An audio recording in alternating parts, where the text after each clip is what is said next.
गोविन्दाय नमो नमः। श्रीकृष्णाय नमो नमः। नारायणाय नमोस्तुते।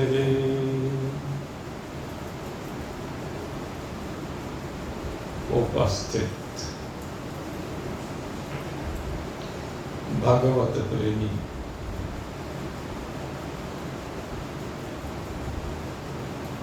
भगवत भक्त वृंद, कल आपके सन्मुख श्रीमद् भगवद गीता के तृतीय अष्टम अध्याय का शुभारंभ किया गया, जिसमें अर्जुन के द्वारा भगवान से 8 प्रश्न पूछे गए और इन 8 प्रश्नों में सबसे पहला जो प्रश्न है, सही मायने में सभी कुछ उसमें समाहित है। इसलिए उस प्रश्न की भूमिका कल आपके सामने रखते हुए भगवान के द्वारा जो उसका उत्तर दिया गया, उसके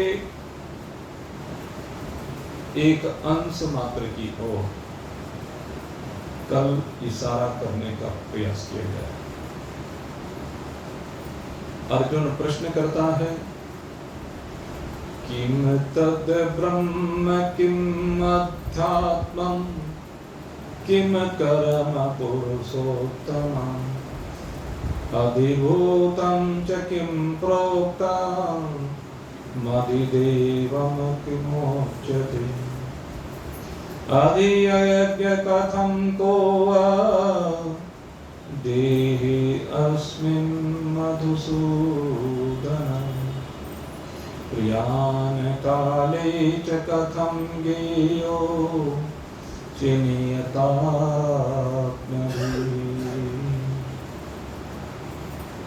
और भगवान जब ये 8 प्रश्न अर्जुन पूछता है कि ब्रह्म क्या है, अध्यात्म क्या है, कर्म क्या है, अधिभूत क्या है, अधिदेव कौन है, किसको कहा जाता है, अधियज्ञ कौन है और वह इस देह में किस प्रकार से विराजमान होकर के रहता है, और हे प्रभु अंतकाल में आप किस प्रकार से जानने में आते हैं। तो सबसे पहले भगवान ने सबसे पहले प्रश्न का उत्तर दिया है, अक्षरम ब्रह्म परम। ब्रह्म कौन है? कहते हैं वह परम अक्षर है,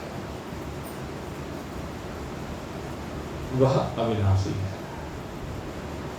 और इस अविनाशी तत्व को जानने के लिए, इस कभी अक्षर न होने वाले तत्व को जानने के लिए कल आपके सन्मुख विधेय और निषेध विशेषणों की बात की। उन विधेय विशेषणों में जो 10 विशेषण हैं, सबसे पहला विशेषण सत्य। अब इस सत्य का विशेष रूप से भगवान निरूपण करते हैं। कहते हैं ब्रह्म सत्य किस प्रकार से है, या आत्मा सत्य किस प्रकार से है।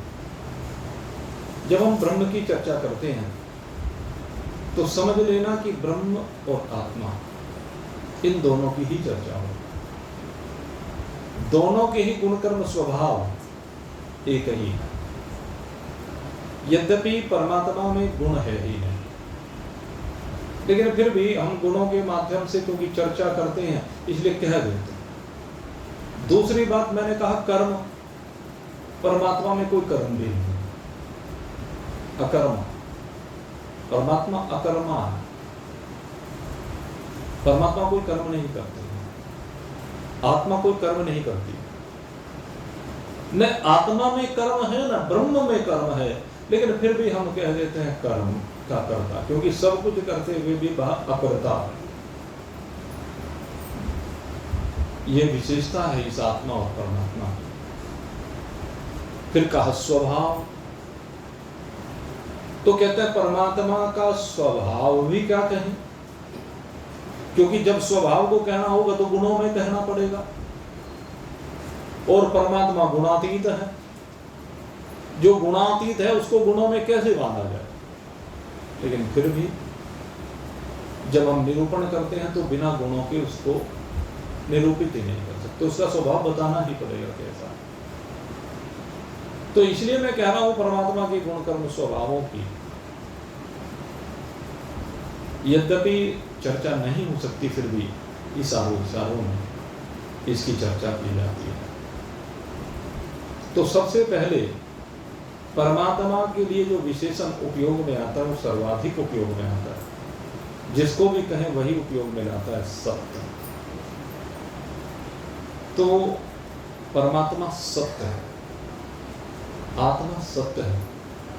आत्मा कहिए, ब्रह्म कहिए, परमात्मा कहिए, एक ही है। ब्रह्म और आत्मा इन दोनों की एकता का ज्ञान ही वेदांत का विषय है। सामान्यतः जो प्राणी इस जगत में रहते हैं, और मैं कहता हूं बहुत से विद्वान भी,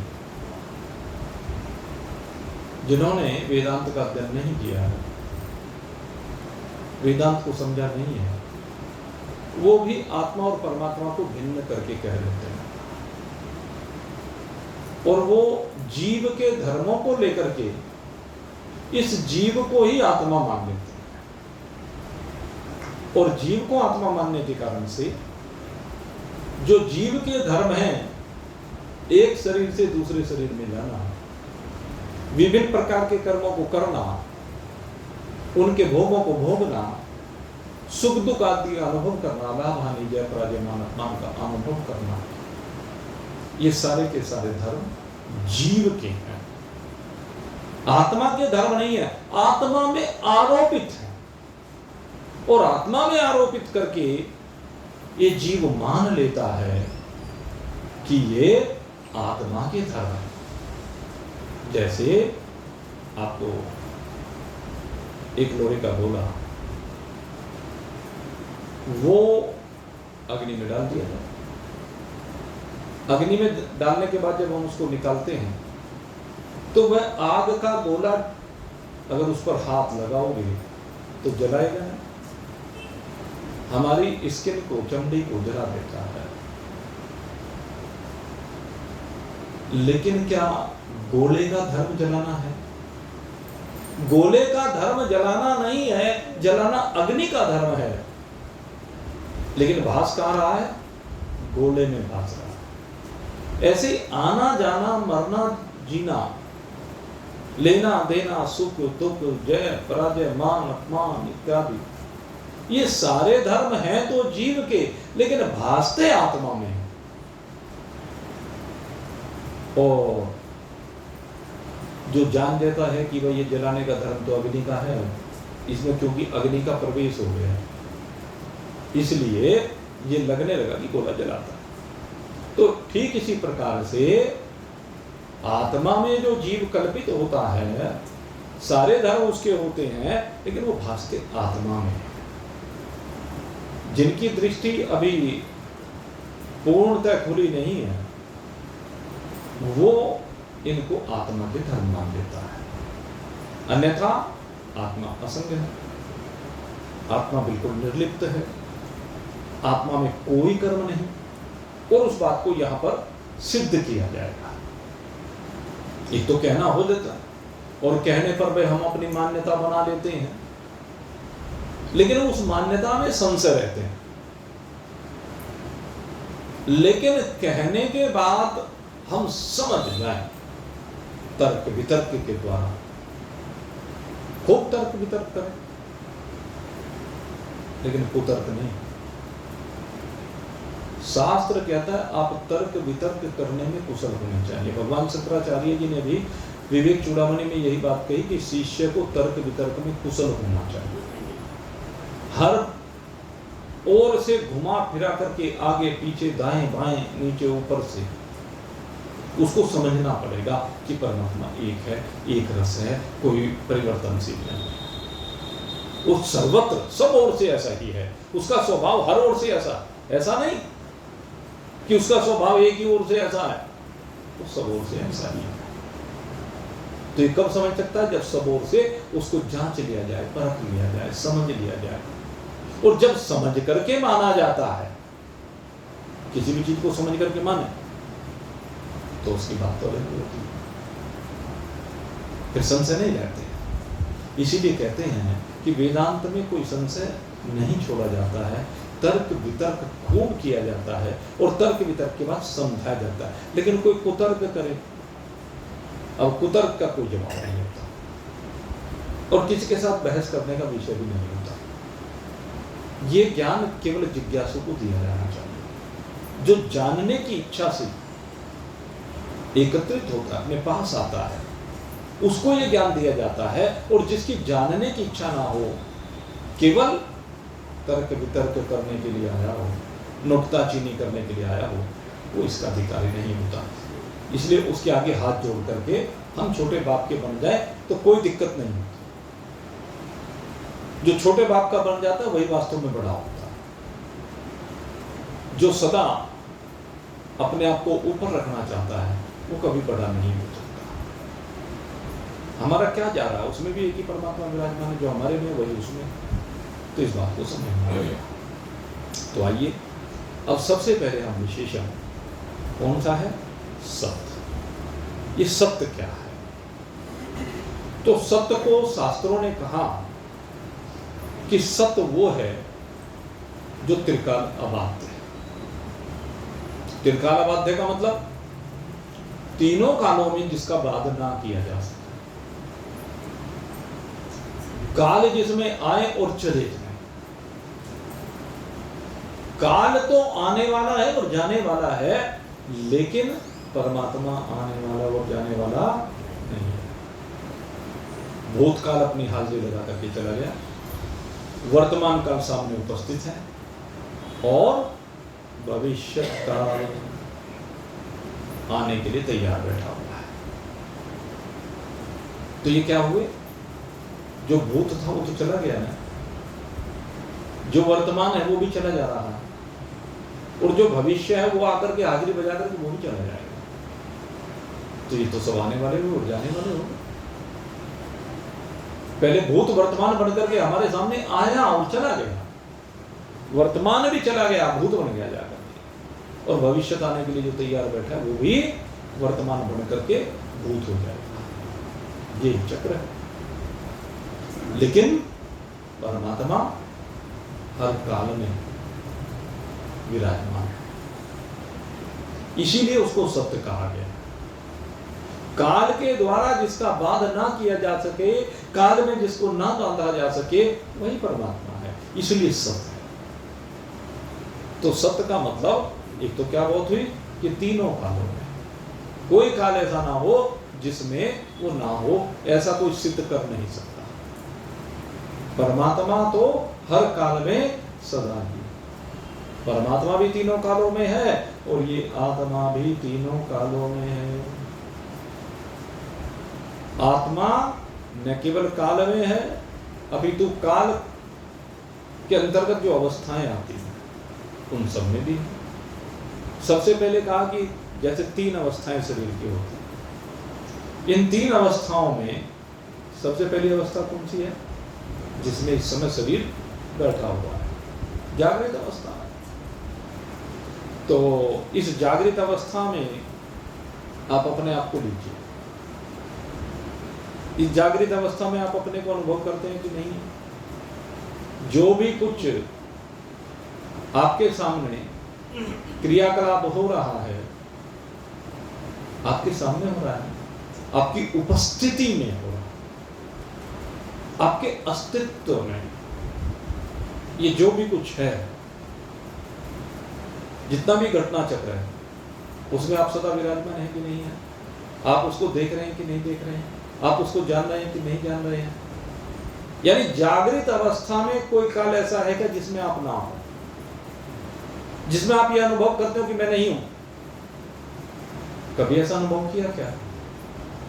आप सदा जागृत अवस्था में विराजमान रहे हैं। स्वप्न अवस्था आ जाती है, स्वप्न को देखने वाला कौन है? स्वप्न को जानने वाला कौन है? आप ही तो है ना। स्वप्न के हर घटना चक्र में आप ही विराजमान रहते हैं। बताओ रहते हो कि नहीं रहते हो? स्वप्न के हर घटना चक्र में आप विराजमान हैं और आप ही स्वप्न के निर्माता हैं वास्तव में। जब आपने निर्माण किया तो आप उस निर्माण होने वाली जितनी भी वस्तु या जीव हैं उनमें सदा विराजमान है कि नहीं है? आप उस सब में सदा विराजमान। तो स्वप्न में हर समय हर क्षण आप विराजमान है। इससे सिद्ध होता है कि आप स्वप्न में भी सदा एक रस रूप से विराजमान है। जो से जागृत में थे वही हो या कोई दूसरे हो। भाई जागृत में तो कोई और ये सब कुछ देख रहा हो और स्वप्न में कोई दूसरा देख रहा हो। जो स्वप्न में संसार को बना रहा है, व्यवहार कर रहा है, जागृत में भी तो वही है ना। स्वप्न और जागृत अवस्था दोनों की एकता नहीं है। शास्त्र की भाषा में क्या कहा गया कि स्वप्न और जागृत परस्पर व्यभिचारणीय अवस्था है। व्यभिचारणीय अवस्था का मतलब यहां पर क्या है कि एक अवस्था के होने पर दूसरी अवस्था नहीं रह सकती। एक अवस्था के रहते हुए एक ही रहेगी, दूसरी नहीं रहेगी। जागृत है तो स्वप्न नहीं है, स्वप्न है तो जागृत नहीं। लेकिन दोनों अवस्थाओं में आप। तो इससे क्या सिद्ध होता है कि जागृत सत्य नहीं है, क्योंकि स्वप्न के आने पर जागृत रहता नहीं है, तो जागृत सत्य कैसे हो गया? और जब स्वप्न में है, क्या नाम, जब आप स्वप्न में हैं तो जागृत नहीं है, और जब जागृत में है तो उस समय स्वप्न नहीं रहता। तो दोनों में से एक तो झूठी हुई ना। या तो स्वप्न झूठा हुआ या जागृत झूठा हुआ। दोनों में से एक झूठा हुआ। स्वप्न में जागृत झूठा हो गया, जागृत में स्वप्न झूठा हो गया। तो हमारी दृष्टि में तो दोनों ही झूठे हैं। एक बार आपने एक को झूठा कहा, दूसरी बार दूसरे को झूठा कहा, तो दोनों झूठे हुए। अगर दोनों में से कोई सा भी सच्चा होता तो सदा रहना चाहिए। जो सदा रहने वाला है वह सत्य है, और जो अल्पकाल में दिखे वो असत्य है। जागृत अल्पकाल दिखती है, स्वप्न भी अल्पकाल दिखता है, इसलिए दोनों ही मिथ्या है। एक के रहने पर दूसरे का ना रहने के कारण से ये मिथ्या है। हाँ ये हो कि भाई एक ही समय में दोनों रहें, तब तो हम कह सकते हैं हाँ भाई ठीक है, सत्य है। और अब कहते हैं जो तीसरी अवस्था आती है, तीसरी अवस्था सुसुप्ति अवस्था है। कहते सुसुप्ति अवस्था के रहने पर न जागृत रहती न स्वप्न रहती। जो पहले कहती थी जागृत की मैं सत्य हूं, फिर स्वप्न कहती कि मैं सत्य हूं, लेकिन सुसुप्ति में न जागृत सत्य है न स्वप्न सत्य है। और सुसुप्ति, आप सुसुप्ति में कुछ पता ही नहीं रहता। सुसुप्ति में तो मुझे रहता ही नहीं पता। लेकिन ये भी बात गलत है कि सुसुप्ति में कुछ पता नहीं रहता। भाई पता तो रहता है, लेकिन हम जिसे ये कहते हैं कि इसको पता रहना चाहिए उसे नहीं रहता। जागृत का पता किसको है? अंतःकरण को है। स्वप्न का पता किसको है? अंतःकरण को है। अंतःकरण तो स्वप्न को रचता है। अधिक समय ये अंतःकरण ही हर घटना का साक्षी होता है, दृष्टा होता है। हमें लगता है, होता नहीं, लेकिन लगता है। और जब सुसुप्ति अवस्था आती है तो सुसुप्ति अवस्था में ये अंतःकरण ही सोता, इसलिए सुसुप्ति अवस्था के दौरान क्या स्थिति है वो हमें पता नहीं रहता है। किसे पता नहीं रहता? अंतःकरण को, क्योंकि सोता तो अंतःकरण है। अगर अंतःकरण नहीं हो सोएगा तो स्वप्न चलेगा, अंतःकरण अगर सोएगा नहीं, मन बुद्धि चित्त अहंकार, तो स्वप्न अवस्था चलती रहेगी। लेकिन एक विचित्र बात होती है, जैसे ही सुसुप्ति से उठता है, निद्रा से बाहर आता है, तो निद्रा से बाहर आते क्या होता है? ये कहता है आज तो भाई बड़े सुख से सोया, इतनी बढ़िया नींद आई कि बस कुछ पता नहीं रहा, कुछ पता नहीं रहा। भाई ये जो कुछ पता नहीं रहा, इतने सुख से सोया, दो चीजें, दो बातें हुई ना यहाँ पे। एक तो कहने लगा इतने सुख से सोया, तुझे कैसे पता है कि तू सुख से सोया? कैसे पता है? जब वहां कोई देखने वाला नहीं है, जानने वाला नहीं है, तो किसने जाना ये? किसी को तो पता चला होगा कि बड़े सुख से सो रहा हूं मैं, बहुत अच्छी नींद आ रही है, कोई तो देख रहा है इसको। इस सुसुप्ति अवस्था में कोई तो देखने वाला है ना, किसी ने तो इस अवस्था को देखा है कि सुख से सोया, और किसी ने तो जाना कि मुझे कुछ पता नहीं रहा। अब ये जो प्रश्न है कि मुझे कुछ पता नहीं रहा, सबसे मुख्य प्रश्न ये, तुझे क्या पता नहीं रहा? अब ये बता। कहने लगे क्या पता नहीं रहा, ये तो बता भाई। अब बोल, अब मैं बताता हूं आपको क्या पता नहीं रहा। उस अवस्था में ये पता नहीं रहा मेरा मकान कौन सा है, तेरा मकान कौन सा है। उस अवस्था में पता नहीं रहा मेरे पति कौन है, पत्नी कौन है, बच्चे कौन है, माँ कौन है, बाप कौन है, भाई बंधु कौन है, क्या। उस अवस्था में पता नहीं रहा कि मैं व्यापारी हूं, संत हूं, महात्मा हूं, गृहस्थी हूं, वानप्रस्थी हूं, सन्यासी हूं, ब्रह्मचारी हूं, ये पता नहीं रहा। उस अवस्था में इस मन के संकल्प से संकल्पित जितना भी संसार है वो नहीं रहा, उसका अभाव हो गया। वो कहीं रहा क्या? वो कहीं नहीं रहा। जागृत और स्वप्न के संसार में जो भी कुछ आपने बनाया बिगाड़ा, उस सब का भान नहीं रहा। जो भूतकाल में जितनी भी घटनाएं जन्म जन्मांतर की हो चुकी हैं, उनका ज्ञान नहीं रहा। जागृत में भी उनका ज्ञान है, स्वप्न में भी उनका ज्ञान है, लेकिन सुसुप्ति में उनका ज्ञान, तो ये सब कुछ भूल गया, कुछ भी याद नहीं रहा। मैं कुछ भी जानता नहीं रहा, कुछ भी जानता नहीं रहा, ये गलत कह रहा। तो ये तो जानता रहा कि बड़े सुख से सोया। बताओ ये जाना कि नहीं जाना? ये तो तूने जाना कि मैं बड़े सुख से सोया, तो तुझे अगर यदि नहीं जाना तो इस सुख का कैसे पता चला कि बड़े सुख से सोया? इसका मतलब जाना तो है किसी ने,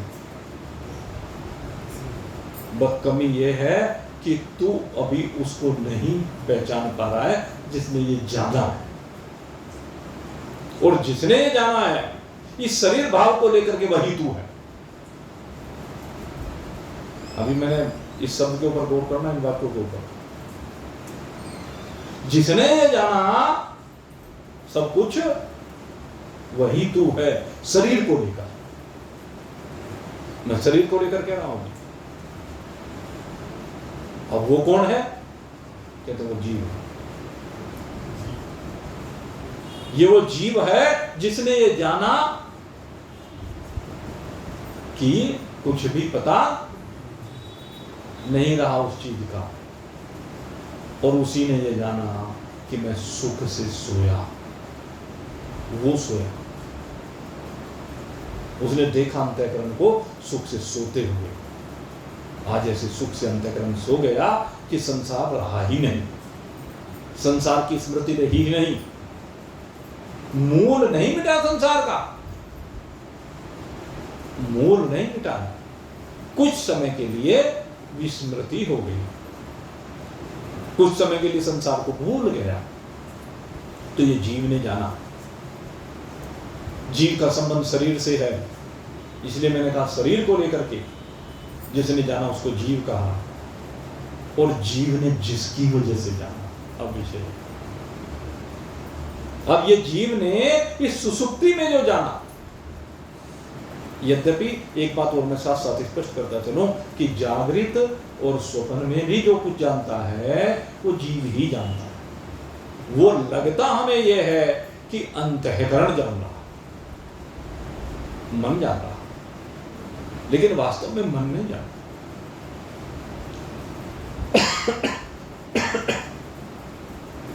मन जानने वाला नहीं है, बल्कि कौन है जानने वाला? जीव है। सब कुछ को जानने वाला जीव होता है, लेकिन इस जागृत और स्वप्न के संसार में हमें लगता है कि सब कुछ मन का धर्म है, लेकिन वास्तव में सदा जीव ही रहता है। जीव ही इन सबको देखता है। अब इसके बाद बात आती है कि जीव जानता कैसे है। कहते हैं जीव को जो सत्ता मिल रही है, जीव को जो स्फूर्ति मिल रही है, जीव को जो अस्तित्व मिल रहा है, वो कहां से मिल रहा? कहते हैं परमात्मा से मिल रहा है। तो वास्तव में परमात्मा की उपस्थिति से ऐसा हो रहा है। परमात्मा नहीं जानता, जानने वाला परमात्मा नहीं है इस शरीर में। परमात्मा से मतलब मैं ब्रह्म तत्व को लेकर कह रहा हूं, ईश्वर को लेकर नहीं कह रहा हूं। ये और ध्यान कर रहे हैं, क्योंकि यहां भी भ्रांति आपके मन में आ सकती है। मैं ईश्वर से तात्पर्य, जब भी मैं ईश्वर की, भगवान की बात करूं तो समझ लीजिए जो हमारे सगुण भगवान है, जो साकार भगवान है, जो प्रकट होते हैं, उसको लेकर के मैं ईश्वर या भगवान का इस्तेमाल करता हूं। और जब मैं ब्रह्म कहता हूं, ब्रह्म का मतलब वो निर्गुण निराकार सत्ता, जिसमें न जानना है न कोई क्रिया। लेकिन जब मैं ईश्वर की बात करता हूं तो ईश्वर में क्रिया भी है और जानना भी है। जीव के समस्त क्रियाकलाप को ईश्वर जानता है, क्योंकि ये जीव ही ईश्वर अंश जीव अविनाशी, ईश्वर अंश जीव अविनाशी। सीधे कहा, ईश्वर का अंश ही ये जीव है, जो अविनाशी कहा गया है इसको। लेकिन अविनाशी कब कहा गया है? कहते जब जीव अपनी वास्तविकता को जानता है। कब जानता है? कहते जब महान पुरुषों की शरण में जाकर के इसको बोध होता है, जब सारे संकल्पों से विरहित हो जाता है, तब ये जानता है कि मैं ब्रह्म हूं। जब तक जीव है, जीव क्योंकि प्रतिबिंबित है। जीव किसे कहते हैं? जो प्रतिबिंब, कारण से माया में पड़ा हुआ प्रतिबिंब, वो जीव। माया में ही पड़ा हुआ प्रतिबिंब ईश्वर है। इसलिए ईश्वर और जीव दोनों को अंश और अंशी कहा गया। ईश्वर सतोगुण में पड़ा हुआ प्रतिबिंब है, जीव मलिन सतोगुण में पड़ा हुआ प्रतिबिंब है। एक शुद्ध सतोगुण में पड़ा हुआ प्रतिबिंब है, एक मलिन सतोगुण में पड़ा हुआ प्रतिबिंब है। इसी कारण से जीव और ईश्वर एक और अनेक हैं। ईश्वर एक है क्योंकि सतोगुण में पूर्णतः निर्मलता है, और जब मलिन हो जाता है सतोगुण तो ये जीव अनेक हो जाते हैं। अब आप कहोगे भाई ये बात बड़ी विचित्र सी है। बहुत विचित्र बात है। मलिन सतोगुण में एक ब्रह्म का प्रतिबिंब पड़ा तो वो अनेक हो गया, और सतोगुण में उसका प्रतिबिंब पड़ा तो वो एक रह गया। तो इसको स्पष्ट करने की आवश्यकता है। एक शीशा है आपके पास, दर्पण, बड़ा सा दर्पण है, उस दर्पण में 100 मीटर लंबा चौड़ा दर्पण है। उस 100 मीटर लंबे चौड़े दर्पण में आप सूर्य को देखिए, कितने सूर्य दिखाई देंगे उसमें? एक दिखाई देगा, केवल एक सूर्य उसमें दिखाई देगा। लेकिन उस दर्पण के ऊपर आप एक पत्थर फेंक करके मारिए, उसके ऊपर कीचड़ डाल दीजिए, या अन्य विधि से उस दर्पण को विभिन्न भागों में तोड़िए नहीं, विभिन्न भागों में केवल डिवाइड कर दीजिए। पेंसिल लीजिए बड़ी सी, और उसमें बीच में वो लाइनें, मोटी मोटी सी लाइनें खींच दीजिए। उसके बाद सूर्य को देखिए आप, तो जितनी टुकड़ियां आपने की होंगी उस दर्पण की, उतने ही सूर्य अलग अलग उन सब टुकड़ियों में दिखाई देने लगे। बस यही ईश्वर और जीव है। जब समग्र को लेकर देखते हैं तो ईश्वर एक है, और जब उसकी टुकड़ियों को लेकर के देखते हैं, उसके 1000 टुकड़े कर दीजिए, 1,00,000 टुकड़े कर दीजिए, 1000 टुकड़े करेंगे तो 1000 सूर्य दिखेंगे, 1,00,000 टुकड़े करेंगे 1,00,000 सूर्य दिखने लगेंगे। ये जीव है, इसलिए जीव अनेक। जीव करोड़ों हैं, अरबों हैं, खरबों हैं। ईश्वर एक है लेकिन जीव अनेक हैं। है एक ही दर्पण के भाग, एक ही दर्पण के भाग। एक होते हुए वो ईश्वर कहलाता है, और अनेक होते हुए वही जीव कहलाता है। ईश्वर अंश, जीव अविनाशी, वो भिन्न नहीं है। इसीलिए जब उसकी बात की जाती है, विराट रूप की बात की जाती है, जब रजोगुण के दर्पण में उसको हम देखते हैं, तमोगुण के दर्पण में देखते हैं, तो वो सर्वतः पाणिपादोत सर्वतोक्षिर शिरो मुखम सर्वतः श्रोतिमल्लोके सर्वम आवृत्त तिष्ठति। उस समय क्या है? कहते हैं सब और उसी के हाथ दिखाई देते हैं, सब और उसी के पैर दिखाई देते हैं, सब और उसी के सिर दिखाई देते हैं, सब और उसी की आंखें दिखाई देती हैं, सब और वही सब जीवों में बैठ करके सब हाथों से काम करता है, सब आंखों से देखता है। ऐसे समझते? ये है ईश्वर और जीव की एकता और अनेकता। तो अब विषय पर वहीं आते हैं पुनः कि जब सुसुप्ति अवस्था आई तो सुसुप्ति अवस्था में जाना कि मैं बड़े सुख से सोया, मुझे कुछ भी पता नहीं था। तो यहां पर जो जानने वाला है वो कौन है? जो स्वप्न को भी जानता है, जो जागृत को भी जानता है, और सुसुप्ति को भी जिसने जाना, वो एक ही है, वो भिन्न नहीं है। उसको जानने वाला भिन्न नहीं है, जानने वाला एक है। तीनों अवस्थाओं में अवस्थाएं बदलती रहती हैं, अवस्था एक के रहने पर दूसरी रहती नहीं है। स्वप्न और जागृत जब सुसुप्ति आ जाती है तो लुप्त हो जाती है, जब जागृत आ जाती है तो स्वप्न और सुसुप्ति लुप्त हो जाती है, जब स्वप्न आ जाती है तो जागृत और सुसुप्ति लुप्त हो जाती है। तो इस प्रकार से ये सिद्ध होता है कि जो अवस्थाएं हैं वो आने वाली हैं और जाने वाली हैं, अवस्थाएं सदा एक रस रहने वाली नहीं। तो अब ये बात तो सही होगी, अवस्था तो मिथ्या होगी, लेकिन उन अवस्थाओं में रहने वाले आप तो एक ही हो ना, जो एक हो वही सत्य। तीनों अवस्थाओं में जो रहता है वो आप हैं और वही सत्य है, जो सदा रहे वह सत्य है। तो तीनों अवस्थाओं में आप तो रहते हैं ना, कभी ये तो नहीं रहा कि आप ना हो। अब इस बात को और आगे लेकर जाते हैं, कहते हैं अब इसको थोड़ा सा डिटेल में समझिए। कहते हैं जब प्रातः काल होता है तो उस समय आप हैं कि नहीं है?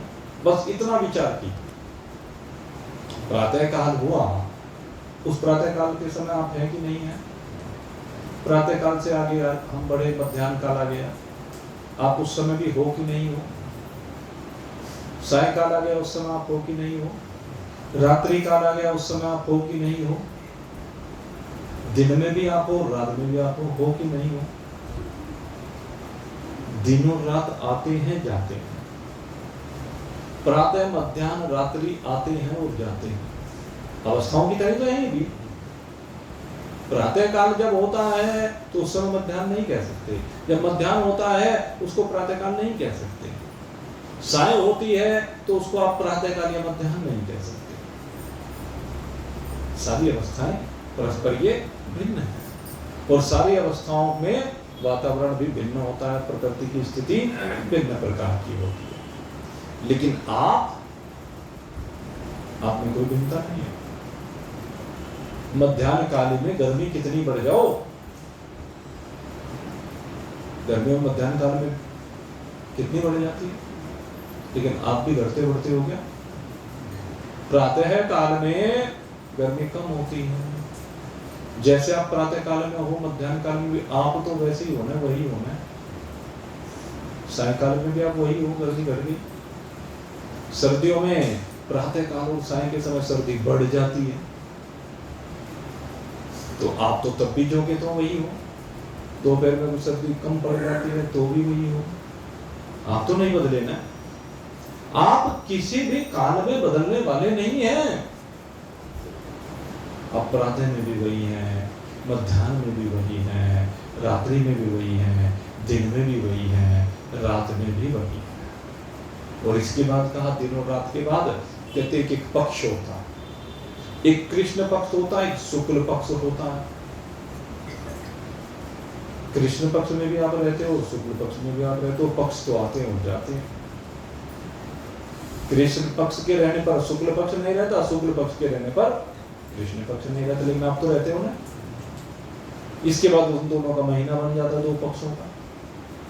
अब जो महीना है, आप पूरे महीने में हो कि नहीं हो, हर महीने में हो कि नहीं हो, और महीने के बाद फिर दो दो महीने की ऋतु बन जाती है, उसके बाद ऋतुएं बन जाती है। हमारे यहाँ 6 ऋतु होते हैं, वैसे तो सामान्यतः हम 3 ऋतुओं में बांटते हैं। भाई जैसे आजकल ग्रीष्म ऋतु चल रही है, आगे वर्षा ऋतु आ जाएगी, फिर शरद काल आ जाएगा। लेकिन इन तीनों के बीच में भी एक एक ऋतु और है। कुल मिलाकर के 6 ऋतु होती है, 2-2 महीने की। उसके बाद कहा भाई ये ऋतु में तो बदल गई 2-2 महीने, एक के रहने पर दूसरे में ही गई, सब देखते हैं। उसके बाद मैं तो रहता हूँ, लेकिन हर ऋतु में पूरी जिंदगी भर ऋतुएं आती हैं जाती हैं। कितनी बार हमने गर्मी को देखा, पतझड़ को देखा, सर्दी को देखा, आई और चली गई। लेकिन हम तो जो के तो वही हैं। जो स्थिति बाल्यावस्था में देखी, इन ऋतुओं को बाल्यावस्था में देखा, फिर जवानी में देखा, फिर बुढ़ापे में देख रहे हैं, क्या अंतर है? रीत में तो सब जो की तो उसी तरह आती हैं जाती हैं, आती हैं जाती है। एक वो उसके ऊपर वो पता नहीं किस तरह से बना, मेरे तो याद रहा नहीं, एक कुछ गाना बना रखा है,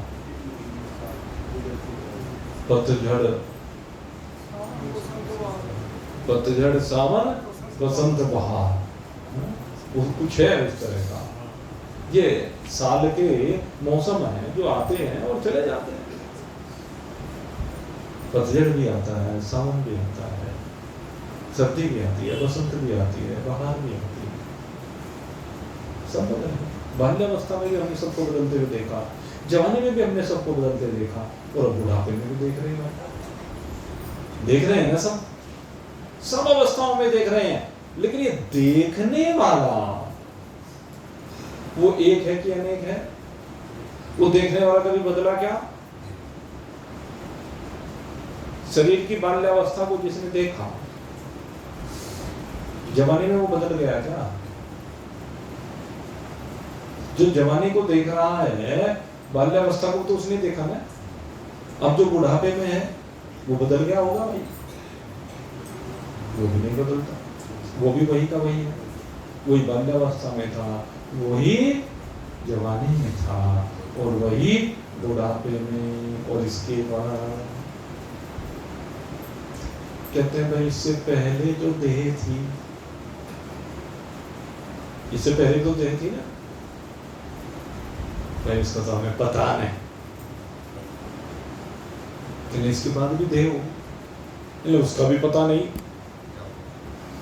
होगी तो जरूर, लेकिन कौन सी थी, उसमें क्या किया ये पता नहीं।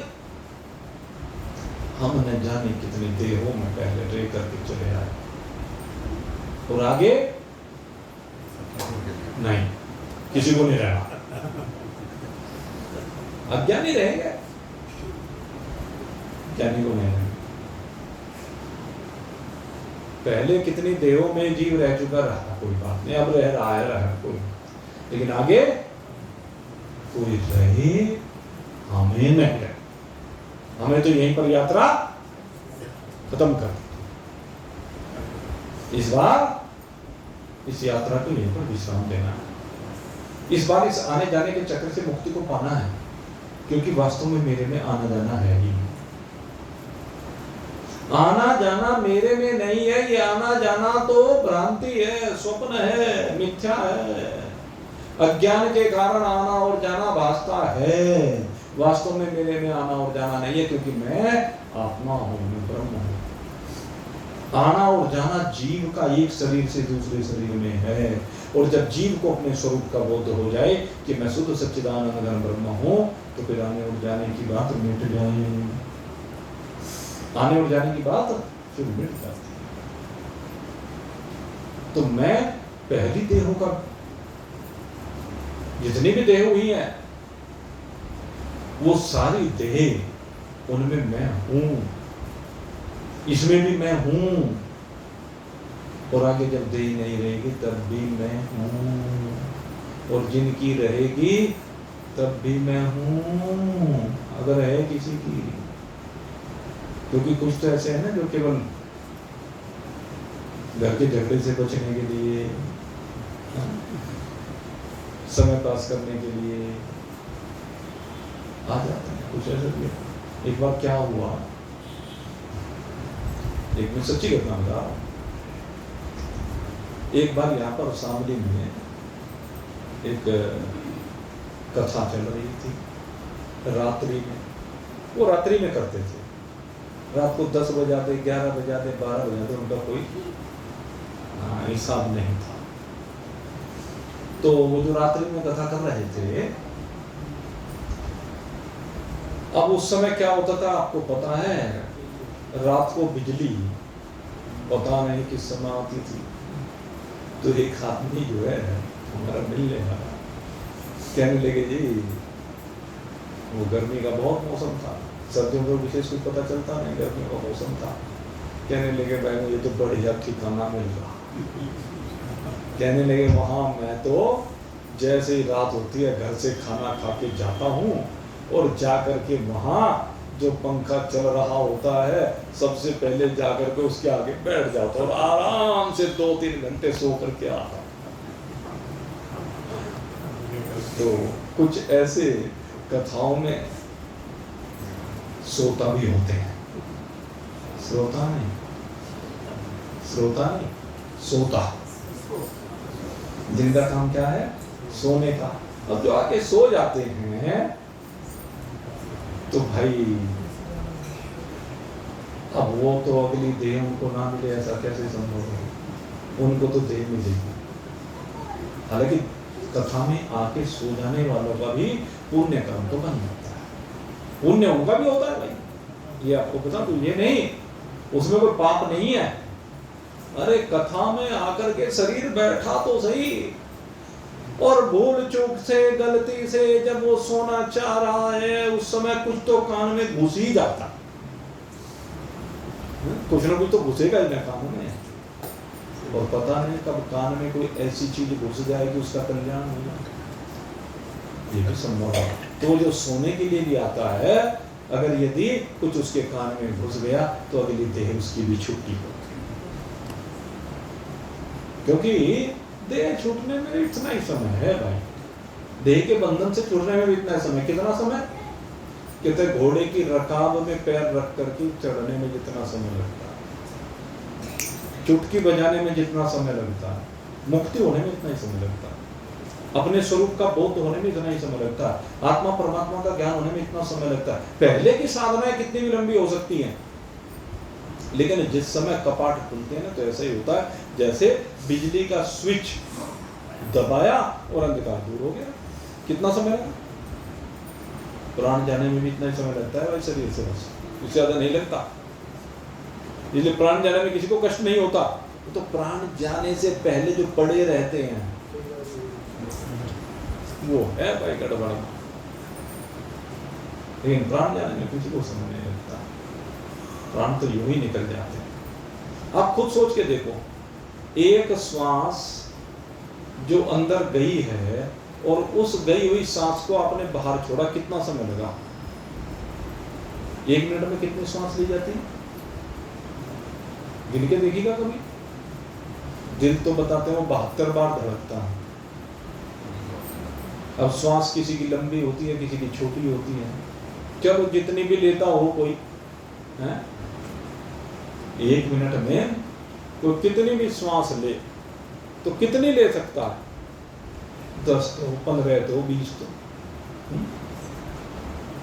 अब अगर यदि किसी ने चलो 10 श्वास भी ली, अगर 10 सेकंड की एक श्वास हुई, ज्यादा से ज्यादा, वैसे 10 सेकंड की किसी की श्वास होती नहीं, 2-3 सेकंड की हुई, 10 में 6 सेकंड का हिसाब आया। अब 6 सेकंड में 3 सेकंड अंदर ले जाने में और 3 सेकंड बाहर छोड़ने में। अब बाहर छोड़ने में कितना समय लगा? 3 सेकंड। बस इतने में इस प्राण निकल जाते हैं। प्राण निकलने का समय केवल 3 सेकंड का, 2 सेकंड का, 5 सेकंड का, ज्यादा। 5 सेकंड में चाहे कोई किसी को कितना ही कष्ट दे, कितना कष्ट हो सकता है उस 5 सेकंड के समय? सोच के देखो, पता भी नहीं चलेगा आपको।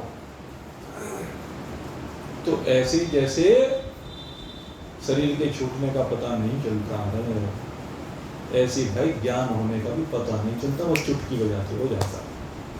महान पुरुष तो यही कहते हैं, जिनके अनुभव वो वही कहते हैं, और जब अनुभवी कह रहे हैं तो हम तो मानते ही हैं भाई। और मान करके मैं कहता हूं अपनी वास्तविकता को अनुभव करो कि मैं हूं, मैं सदा हूं, यही सत्य। परमात्मा का जो सबसे पहला विशेषण सत्य है, यही सत्य है। कल भी नहीं, कल अब 2 दिन का भाई अवकाश रखना पड़ेगा। कल का मेरा प्रोग्राम है नेत्र, और परसों भी कुछ व्यवस्था ऐसी है, तो सोमवार को सत्संग होगा। 2 दिन का अवकाश रहेगा और सोमवार को अब सत्संग होगा। तब आपको आगे सत्य और इससे आगे के विशेषणों की चर्चा जितनी संभव होगी आराम से, बहुत विस्तार के साथ आपको इस ब्रह्म तत्व के बारे में समझाएंगे, जिससे कोई भी बीच में मत बोला करो, ऐसे बीच में बात नहीं करते, ठीक है? जब परिपूर्ण हो जाए उसके बाद बात कर लें। तो ये जो ब्रह्म तत्व का निरूपण कर रहा हूं मैं, ये जितना भी अधिक से अधिक तरीके से समय में कुछ भी लगो समय, हमें कौन सा ये भाई कोई वो तो है नहीं, हमें रजिस्ट्री करती है, हमें फला तारीख को खत्म करना। अब भागवत कथा को 7 दिन में पूरी करनी चाहे कुछ भी हो, राम कथा 9 दिन में पूरी करनी, कुछ भी हो, यहाँ वो तो फाउंडेशन है नहीं। तो इसलिए बहुत अच्छी तरह से आपको इन सारे विशेषणों के बारे में प्रयास करेंगे, जिससे आप अपने स्वरूप में विद्यमान हो सकते हैं। आप सबके लिए बहुत बहुत शुभकामना करते हुए अब यहीं पर आज के सत्संग को विश्राम दे रहे हैं। बोलिए सच्चिदानंद भगवान।